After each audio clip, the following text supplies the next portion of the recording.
या अपराध।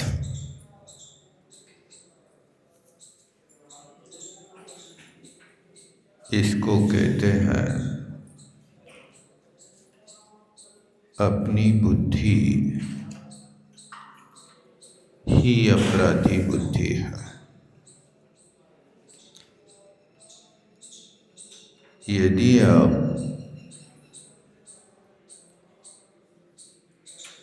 चौमुखी ज्ञान किए बिना और वस्तु स्वरूप का विपरीत वर्णन करते हैं तो उस परिस्थिति में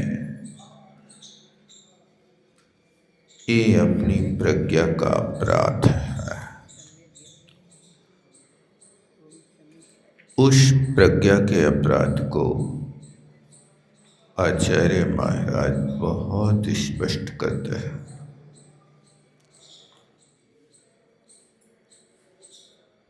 कि ऐसी बुद्धि के लिए श्रुत क्षमा नहीं कर पाएगा। एक बहुत प्यारा वाक्य डाला आचार्य अमृत स्वामी ने। ये क्षमा नहीं कर पाएगा किनके लिए कह रहे हैं? शूद्रार्थम और उत्तमाना, जो शूद्र के अर्थ को सही रूप से नहीं समझ रहे, ऐसे जीव उनके लिए कहा जा रहा है कि श्रुति उनके लिए क्षमा नहीं करेंगे। इसी बात को अब आगे और कहते हैं। प्रश्न नंबर 425 पर आत्मख्याति टीका, नीचे से 5वीं लाइन का अंत, वहां से अगली गाथा प्रारंभ, उसकी व्याख्या करते हैं। यस्तु, और सुनो, तू माने किंतु, यह कर्म आत्मना अज्ञानादि सर्वभावान पर्याय रूपान करोति। कहते हैं जो कर्म आत्मा को अज्ञानादि रूप सर्वभावान, जितनी चीजें पूर्व में बता के आए ना, उन सब चीजों को यहां पर कह रहे हैं कि जो व्यक्ति ऐसा कहता है, कैसा कहता है कि कर्म ही करता है, आत्मना, आत्मा के लिए अज्ञान आदि जितने भाव हैं, वे सारे के सारे भाव पर्याय के रूप में कर्म करता है, आत्मा नहीं करता है। अब इस कथन को करके और उलझ रहा है। पर्याय के रूप में ये भाव किए अज्ञान भाव पर्याय है। आत्मा को ज्ञानी बना रहा है तो ज्ञानावरणी कर्म का क्षयोपशम पर्याय है। आत्मा को जगा रहा है, सुला रहा है, ये पर्याय है। आत्मा को सुखी दुखी कर रहा है तो पर्याय में सुख दुख हो रहा है, आत्मा में कुछ नहीं हो रहा।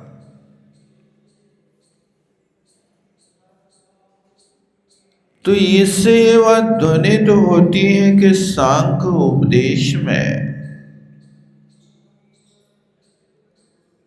पर्याय अलग है और द्रव्य अलग है, जबकि जैन सिद्धांत द्रव्य से जुदी कोई पर्याय नहीं मानता। पच्चय विजुदम दब्बम द्रव्य विजुताय पच्यम नत्थि। पर्याय को छोड़ करके कोई द्रव्य नहीं होता और द्रव्य को छोड़कर कोई पर्याय नहीं होती।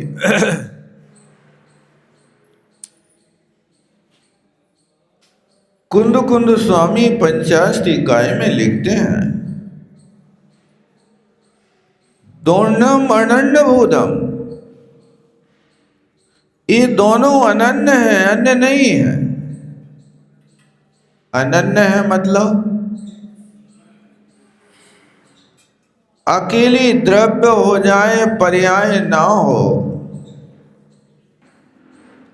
और अकेली पर्याय हो द्रव्य ना हो, ऐसा नहीं हो सकता। ये दोनों अनन्य है। आप पर्याय को स्वीकार कर रहे हैं तो द्रव्य को तो मानना ही पड़ेगा।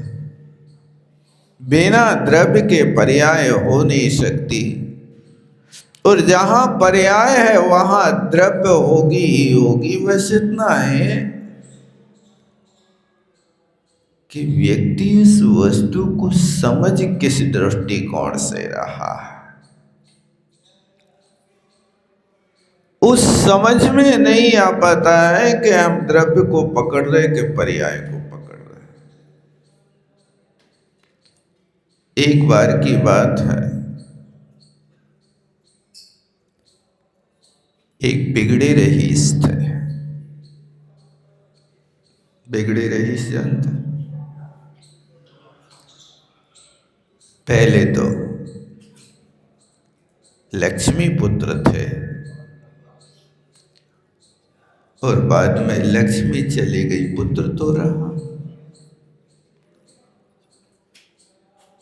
जैसे माल गुजार होते थे ना, तो कुछ माल गुजार आते थे, कहते थे अब माल तो चला गया, गुजारा रह गया। माल गुजार तो थे कभी, लेकिन अब माल चला गया है, गुजारा चल रहा।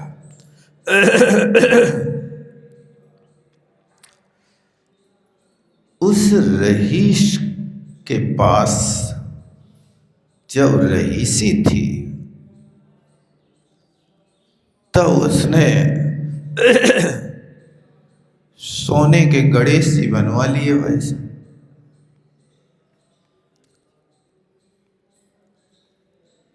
अब सोने के गणेश जी थे तो गणेश जी की सवारी भी सोने की थी। अब दिन फिर गए तो मन में आया कि अभी इनको बेच देते हैं, जब फिर अवसर आएगा तो फिर खरीद लेंगे। अब वो बाजार गया, थैला में से सोने के गणेश से निकाल करके दिखाए, भैया ये खरीद लो। कसौटी पर कसा और उसने कहा कि 1000 रुपया तोला में बिकेंगे। बहुत सस्ते तुम भगवान खरीद रहे हो।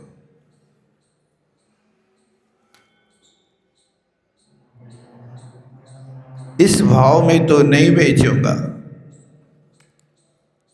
उसने गणेश जी थैला में रख लिया। चूहा निकाल के रखा, इसको ले लो। तो उसने फिर कसौटी पर कसा, ये भी 1000 रुपया तोला में बिकेगा। अरे वही भाव भगवान और वही भाव चूहा, कैसा करते? सौदा नहीं बटा, थैला में रखा, दूसरी दुकान पर गए, वहां पर भी यही हुआ। आगे बढ़ा, 10-5 दुकानों में तलाश की, लेकिन हर व्यापारी एक ही भाव में दोनों को मांगता। एक स्थान पर बैठकर थक कर बैठ गया, माथा पर हाथ रखा, कैसी दुनिया है, भगवान की और भगवान के वाहन की एक ही कीमत बना रहा। उसकी दीन दशा को देख करके वहां से एक बुजुर्ग निकले। तो उन्हें कहा, चेतन राम तुम बहुत परेशान दिख रहे हो। हाँ भैया क्या करें, परिस्थिति है। सबसे पहले बात तो खेद इसका कि बाप की संपत्ति बिक गई। अब बाप के द्वारा बनवाई भगवान की मूर्ति भी बेचने का अवसर आ गया। लेकिन ये बाजार के जितने व्यापारी हैं वे सब भोले हैं,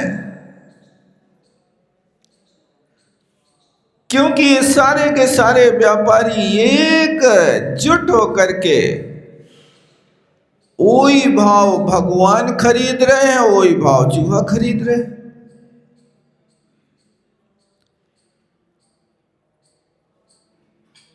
उस व्यक्ति ने समझाया, भैया बात तो तुम ठीक कह रहे हो,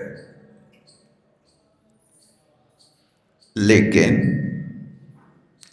हमें ये बताओ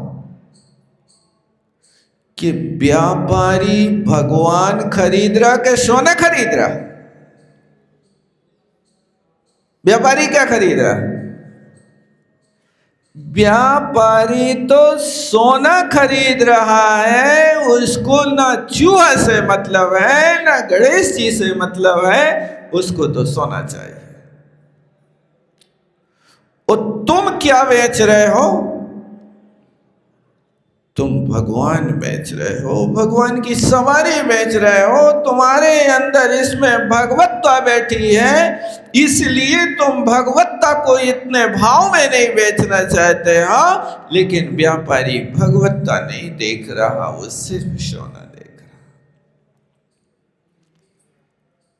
बस समझ में आई कि नहीं आई?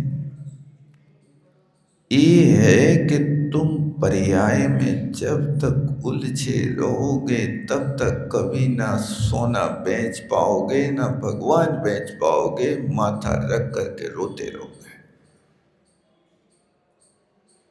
क्योंकि तुम्हें ये वास्तविक ज्ञान नहीं है कि तुम द्रव्य बेच रहे हो कि पर्याय बेच रहे हो।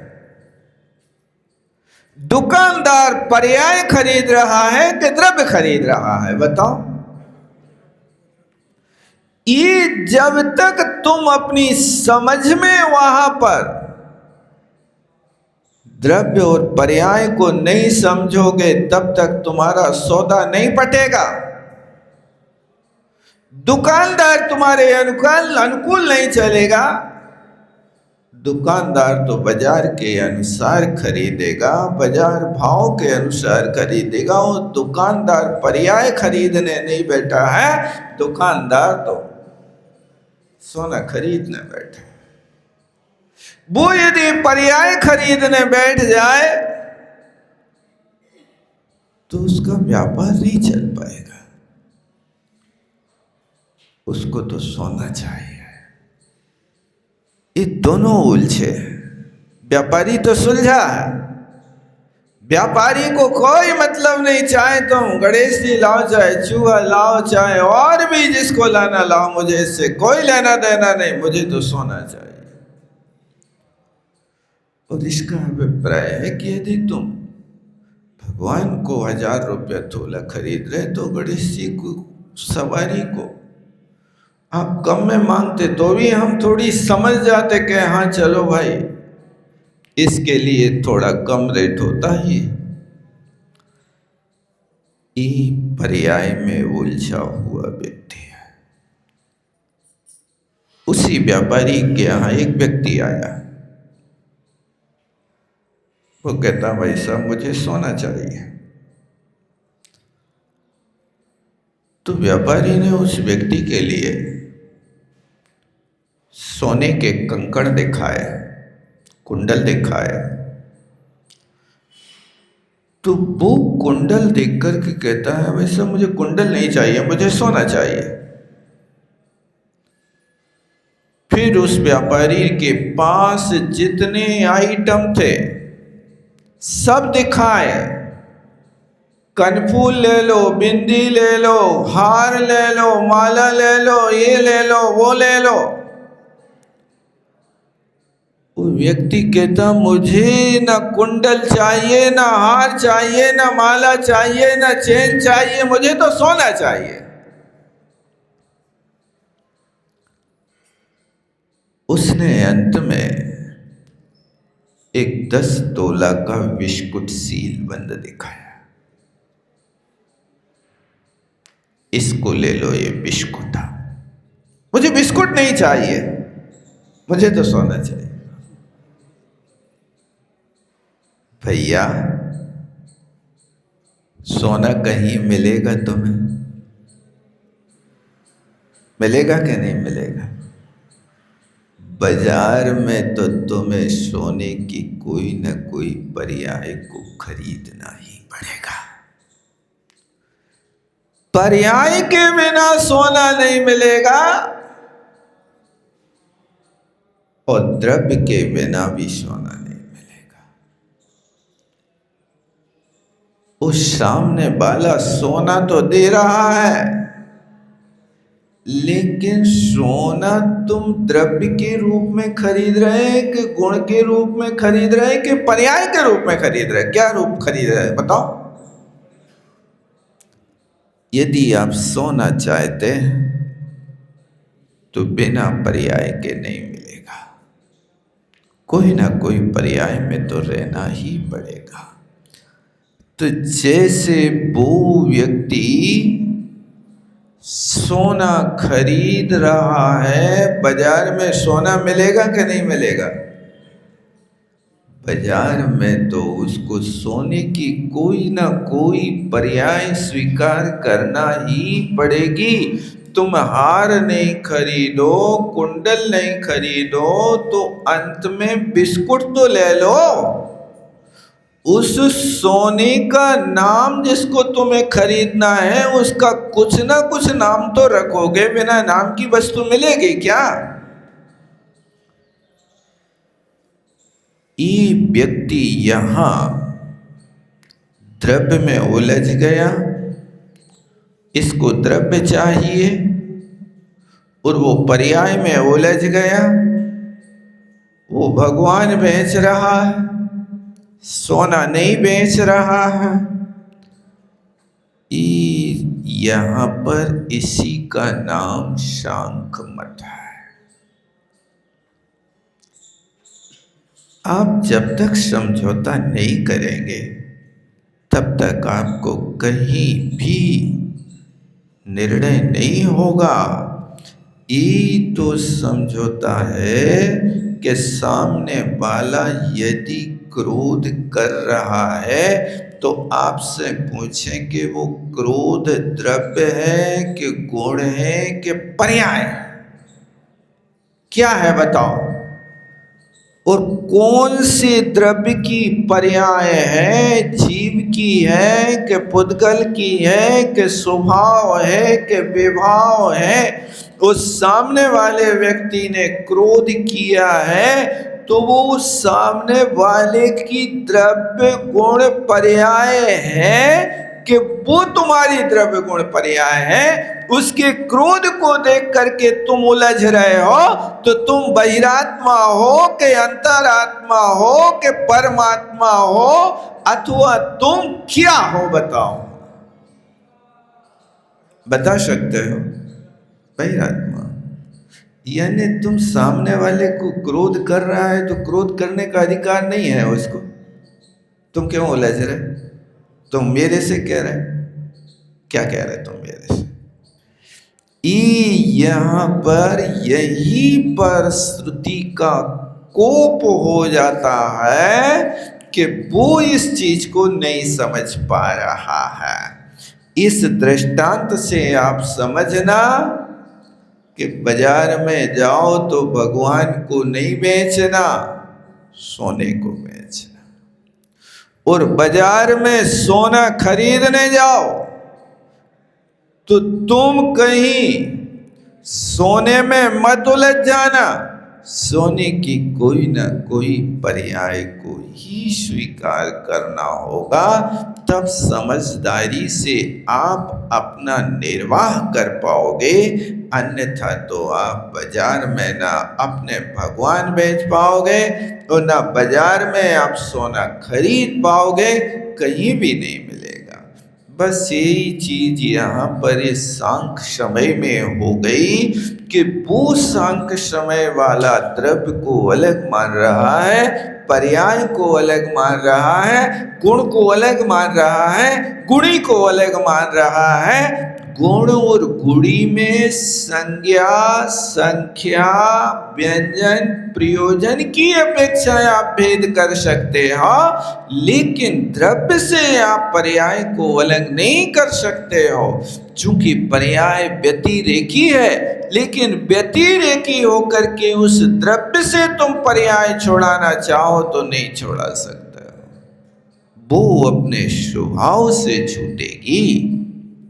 इसलिए संयोग से शांति और स्वतंत्रता छिन जाती है।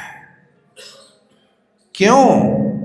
क्योंकि संयोग पर द्रव्य की पर्याय को तुम अपना मान बैठोगे तो तुम्हारी शांति भी भंग होगी और तुम्हारी स्वतंत्रता भी भंग होगी। और वियोग में शोक करना व्यर्थ है, क्योंकि पर्याय पराधीन है, परिवर्तनशील है। उस पर्याय को तुम रोक नहीं सकते हो, वो पर्याय तो हमेशा प्रति पल प्रति क्षण परिवर्तन हो रही है। इसलिए पर्याय का परिवर्तन हुआ है, शोक नहीं करो। शोक करना व्यर्थ है, तुम उसको रोक नहीं सकते हो। ये होना है, कैसे रोक सकते हो? कोई व्यक्ति मर गया तो व्यक्ति मरा के पर्याय परिवर्तन हुई, जानते हो ना? अब रो काय के लाने रहे? आप सिद्धांत को बदलना चाह रहे हो, पर्याय परिवर्तन नहीं करना चाह रहे हो, नहीं करना चाह रहे, ये रो रहे हो, शोक कर रहे हो, तो ये तुम्हारी नासमझी है।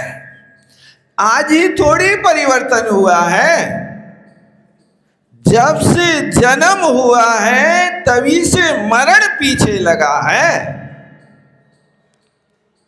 आयु कर्म के निषेध जब से मनुष्य आयु का उदय हुआ, उसी समय से एक एक निषेध क्षण क्षण में छीन हो रहा।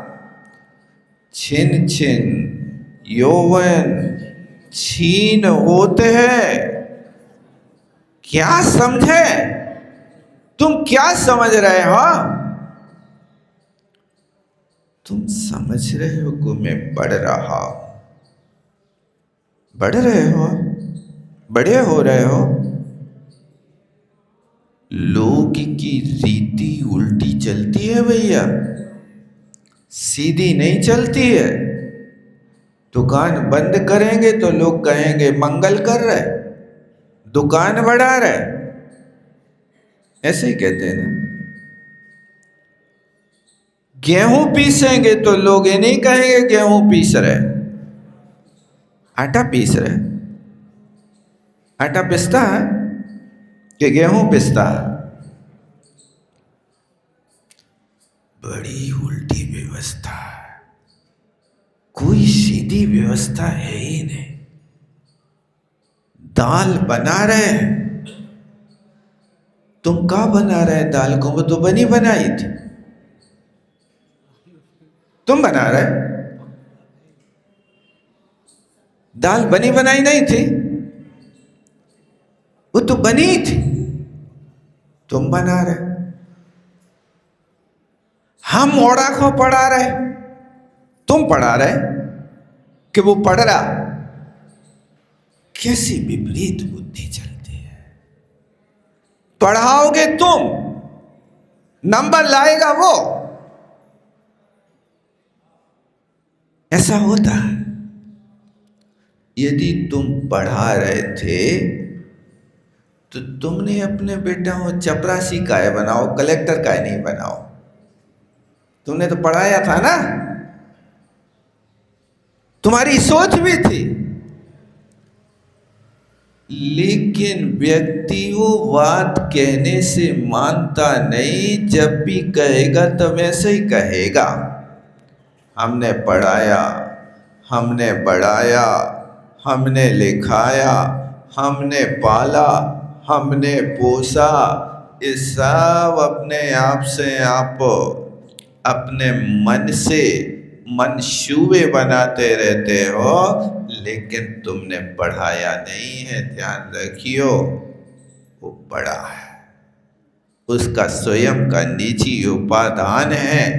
गुरु उपदेशात अभ्यासात, गुरु का उपदेश है और अभ्यास निजी का है।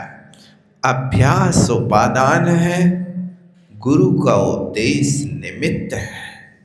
निमित्त और उपादान मिलते हैं तब कहीं जाकर के एक दूसरे का कार्य होता है, अन्यथा नहीं हो सकता है।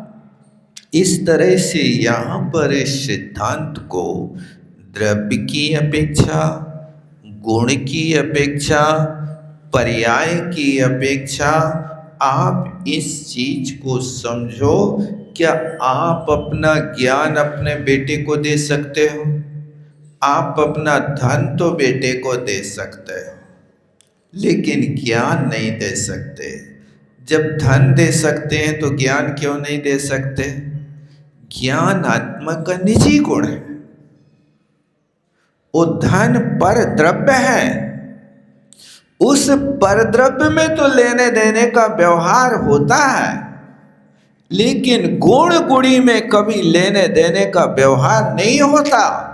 तुम किसी को कोई गुण दे नहीं सकते हो, कोई गुण किसी के ले नहीं सकते हो। बस यदि गुण अच्छे हैं तो उन गुणों की छाप आपके अंदर पड़ सकती है। आप बहुत बढ़िया आदमी हैं, ऐसा कई लोग हमेशा कहते रहते हैं, बहुत बढ़िया है हमारे साड़ू भाई, बहुत बढ़िया आदमी है। हाँ, लोक में तो प्रसिद्धि है कि साड़ू की रिश्तेदारी और सेमी की सब्जी तो फरेरी फरेरी रहती है, ऐसे आप लोग कहते थे ना।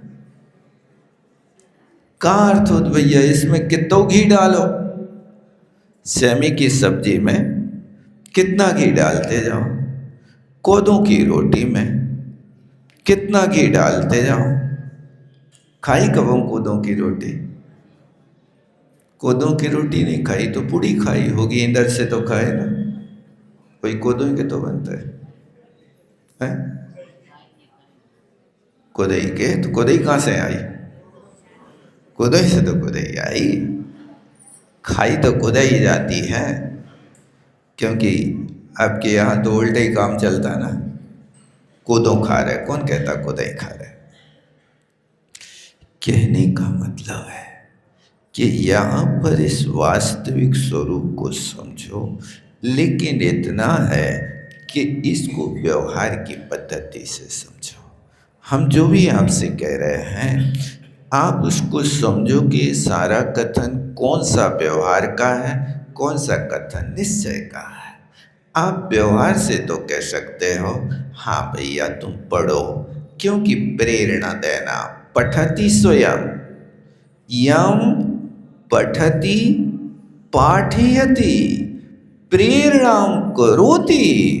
जो दूसरों को प्रेरणा करके पढ़ा देता है उसको पाठक कहते हैं। पाठयति यम प्रेरणं करोति, सामने वाले के लिए आप प्रेरणा कर सकते, भैया समय बर्बाद नहीं करो, बहुत कीमती, एक एक पल कीमती है।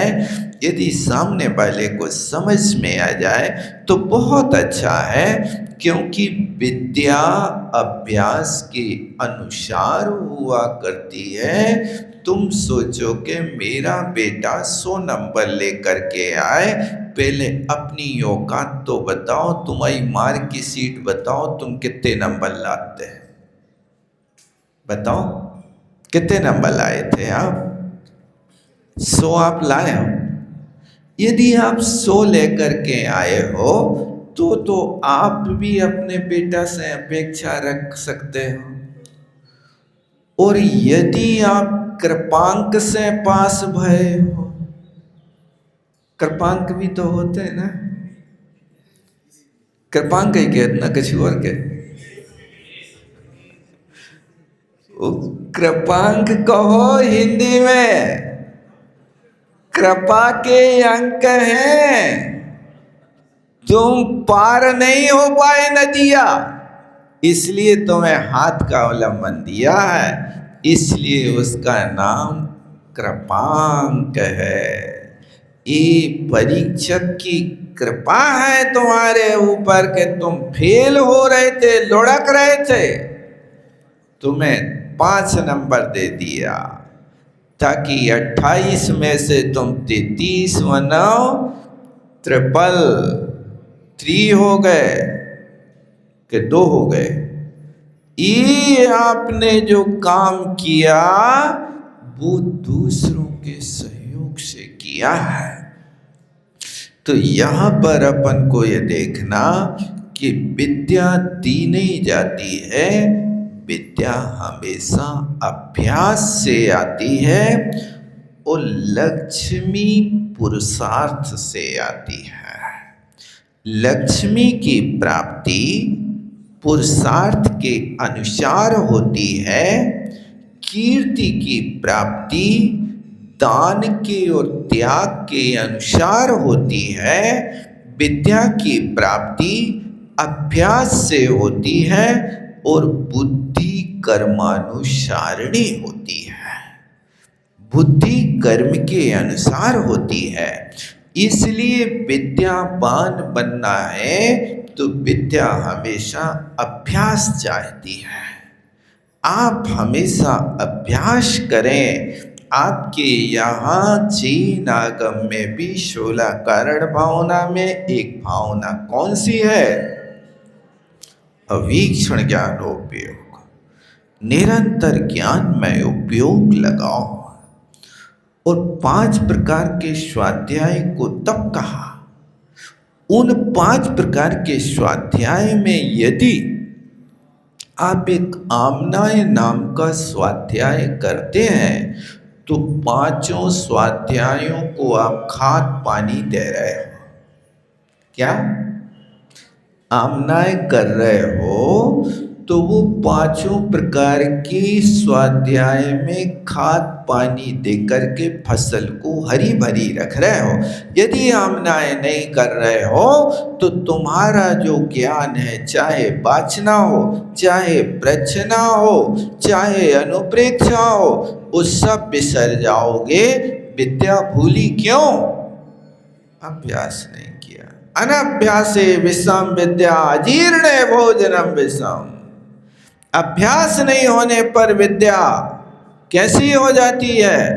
विद्या अविद्या हो जाती है। अजीर्णे भोजनम विषम। यदि आपको भूख नहीं लग रही है और फिर भी आप डांटते जा रहे हो, 3 जगह से निमंत्रण आ गए, आज गांव में एक साथ 3 शादियां हो गई, अब बताओ क्या करें, हम अकेले खावे वाले हैं। टिफिन लगवा लो भैया, और क्या करोगे? इसके अलावा क्या होगा? यही तो होता है, नहीं होता है। अब वो 3 शादियां गांव में आ गई हैं, वो तीनों जगह व्यवहार तो बराबर 100 रुपया को देने ही पड़े कम से कम। तो 100 रुपया की चीजें खा के आओ, तो अब वहां जाके आप रोटी पोहा खे हो का खे हो? बताओ कि 100 रुपया को व्यवहार चुके हो। अब 100 रुपया की योग माल भी तो उड़ा के आए भैया, कम से कम 6 रसगुल्ला तो फटकार, तब तो पैसा चुक। अब तुम एक दिन में 6 रसगुल्ला 3 शादियों में खा के आ जाओ, 18 रसगुल्ला। 18 रसगुल्ला हो गए, मतलब क्या हो गया? शाश्वत अंक हो गया। 8 और 1 9 हो गए, शाश्वत अंक हो गया ना। अब रसगुल्ला तुम्हारे पेट में शाश्वत जाके बैठ गए। अब उसको तुम कह रहे बुखार सो आ रहा हो, अरे बेटा बुखार सो काहे नहीं आया, वो तो वाली तुमने पेट को नहीं देखा। 100 रुपया दे हैं तो फ्री में चले जाएगा। आपने जब सोचा तो वहां पर आपका स्वास्थ्य बिगड़ गया। इसलिए अजीर्ण भोजनम विषम। जिस दिन अजीर्ण हो भोजन नहीं करना, लेकिन गर्म पानी पी करके आज शांति से दिन का निष्कासन करना। जो नालियां भर गई थी तुमने सीधे सीधे गोला फेंक दे, चबाए नहीं। अब वो दांत को काम आंत को करना पड़े, आंत निष्क्रिय हो जाए तो क्या होगा बताओ? इसलिए अब यदि कुछ हुआ है तो डॉक्टर के यहाँ नहीं जाना, अच्छा गरम गरम दिन भर पानी पियो, और पानी ना पिया जाए तो 1 नींबू और पानी में डाल दियो, लेकिन नींबू के साथ भर पेट मीठा न डालियो उसमें, नहीं तो फिर शरबत ज़्यादा मात्रा में पी जाओगे। पानी गरम पीना है। ये अनभ्यासे विषम विद्या। आप पढ़ रहे हो लेकिन अभ्यास नहीं कर रहे तो विद्या विष है। आप खा रहे हो लेकिन आपकी जठराग्नि काम नहीं कर रही तो भोजन विष है। आप अपने पेट के अनुसार करिए, माल पराया हो सकता है, पेट आपका है। आप पेट से पूछिए भाई ज़रूरत है तो दे दीजिए, ज़रूरत नहीं है तो आज विश्राम करो, आज छुट्टी हॉलीडे मनाओ, एक दिन उपवास भी तो करके देखो। नहीं कर सकते हो? यदि एक दिन में 3 बारातें निपटाई हैं तो 3 दिन का आप आज अनशन रख लो। नहीं हो सकता, बहुत कठिन मामला है, कर क्या सकते हैं? तो उस बात को यहाँ 4 चीजें याद रखना। लक्ष्मी कैसे होती है? पुरुषार्थ के अनुसार। पुरुषार्थ कैसा कर रहे हैं आप? आज का काम कल कर रहे हैं कि कल का काम आज कर रहे हैं? कैसा पुरुषार्थ कर रहे हो? जिसने कहा कल, दिन गया टल। जिसने कहा परसों, बीत गए बरसों। और जिसने कहा आज, उसने किया राज। आप राज करना चाहते हैं, आज के काम को कल पे मत डालो, आज ही करो। बहुत कठिन है, बहुत कठिन है। कठिनाई तो अपने सामने से निकाल दो। हर मुश्किल का हल होगा, आज नहीं तो कल होगा। श्रम पर है विश्वास अगर, तो मरुस्थल में जल होगा। हर मुश्किल का हल होगा, आज नहीं तो कल होगा। आप श्रम पर विश्वास रखिए, कहीं कोई कठिनाई नहीं होती है। इसी बात को यहाँ लक्ष्मी पुरुषार्थ के अनुसार होती है।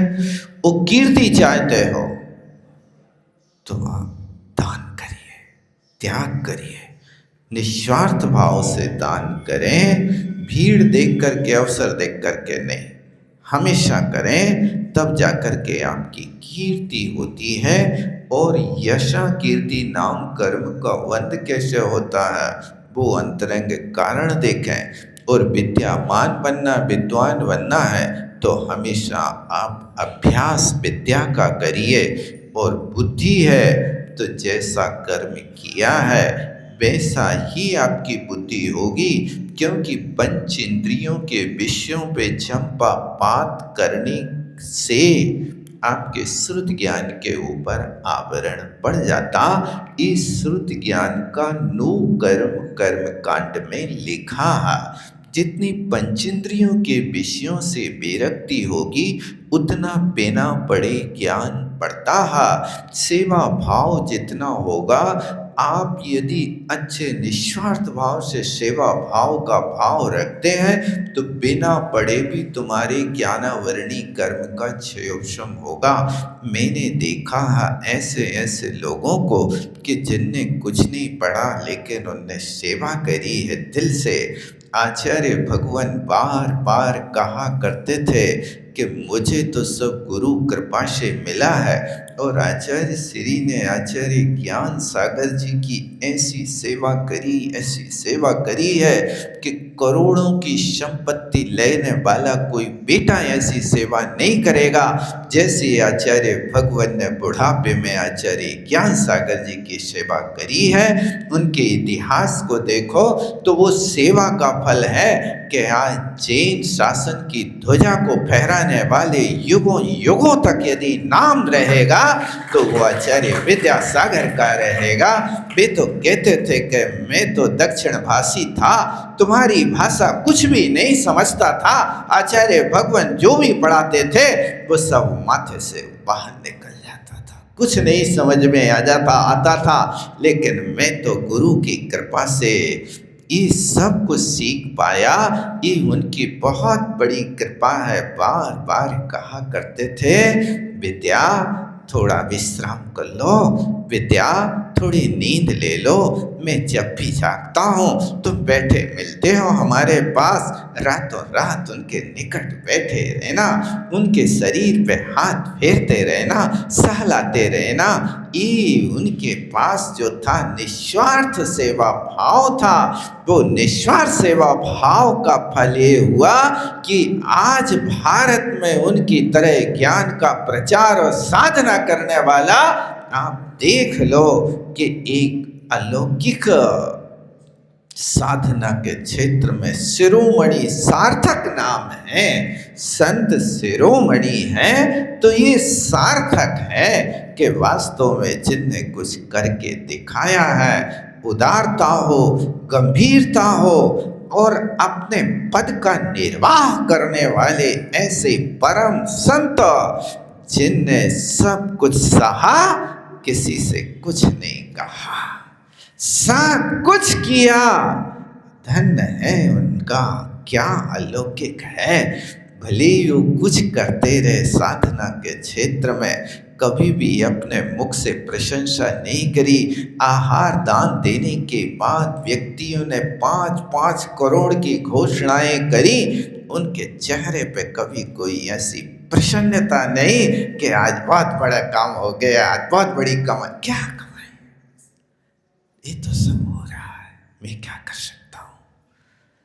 ये धीरता, गंभीरता जिनके अंदर थी, कभी अपने मुख से नहीं कहा कि आज मेरे वहाँ आहार हुए, उस व्यक्ति ने इतना रुपया दे दिया, बड़ी प्रसन्नता से शिष्यों बता रहे होवे, कभी भी नहीं किया।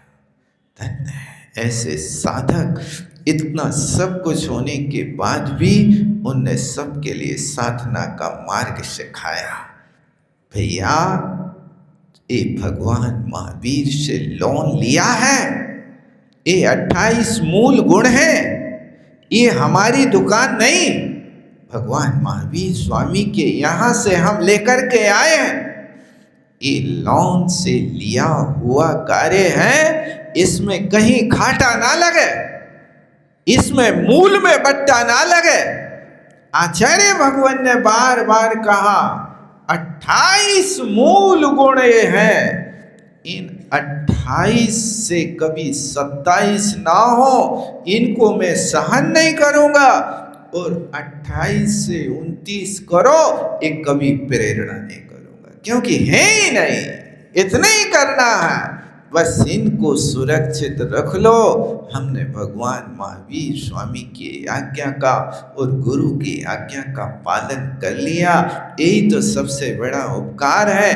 ये परंपरा चलती रहे, इस परंपरा को हमेशा गुरुओं ने ऐसा संजो करके रखा है, बस उनकी बहुत बड़ी कृपा है कि उनने गुरु सेवा करके जो भी आज समाज के लिए दिया है वो वास्तव में अकथनीय है। इनके विषय में तो वास्तव में पूरी पृथ्वी के लिए कागज बनाए और पृथ्वी के वृक्षों की कलम बनाए और उनके गुणों को लिखें, तो शायद सरस्वती भी कहेगी बेटा हम थक गए।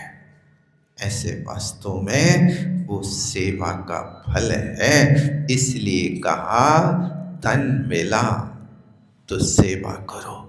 तन का कार्य सेवा है, प्रमाद नहीं है।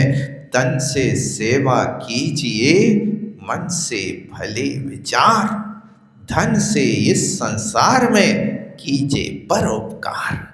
तन से सेवा करो, मन से अच्छे विचार करो, यही होता है। इसके लिए यहाँ कहा कि जो कह रहा कर्म आत्मनो अज्ञानादि सर्वभावान, आत्मा के लिए जो अज्ञान आदि सब भावों को करता है, पर्याय रूप में करता है। इस पर्याय का विषय आने के कारण आज अपन इतना ही रखते हैं, फिर आगे